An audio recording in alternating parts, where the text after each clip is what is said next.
Les jeunes apportent énormément en fait. C'est impressionnant des fois la conversation qu'on peut avoir ensemble. À chaque week-end, il y a des événements marquants. Les animateurs, ils font un travail merveilleux. Il y a ce plaisir-là aussi qu'on partage, voilà, ne serait-ce que se retrouver. Bravo. Et merci à eux. 1, 2, 1, 2, 3.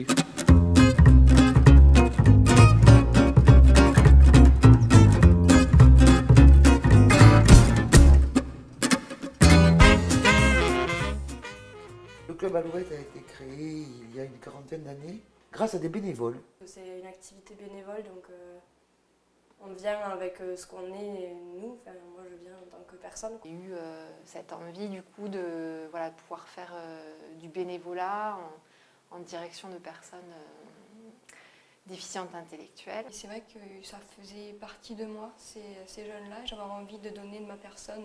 On a pensé que, ma foi, il y avait des activités de loisirs qui pouvaient leur être offertes. On les amène à la mer, on les amène faire du ski, on les amène au bowling, on fait un repas dansant. Oui, on leur demande chaque année qu'est-ce qu'ils souhaiteraient pour un peu changer les sorties. Mais ça a été un peu compliqué au début parce que je suis arrivée et je ne savais pas qui était qui était animateur et qui était handicapé parce que ça ne se voit pas forcément sur leur visage. Et la fois d'après, oui, c'est le fait d'arriver, que tout le monde me dise Margot, ça va, je suis contente de te voir. Et là, voilà, ça fait plaisir, on se dit on est le bienvenu. Donc animateur, on prend en charge le groupe, on veille à la sécurité des personnes qui participent aux sorties, à l'organisation, la gestion du temps, des repas. Les encadrer, les écouter beaucoup parce qu'ils ont besoin d'être écoutés. Et c'est jouer avec eux, leur donner de l'attention. Après, c'est les surveiller pour voir s'ils vont pas trop loin quand on est en sortie en ville. Leur expliquer les choses quand on va dans des musées ou dans des parcs. Que la poule, par exemple, elle nous donne des œufs qu'on mange après, des choses banales.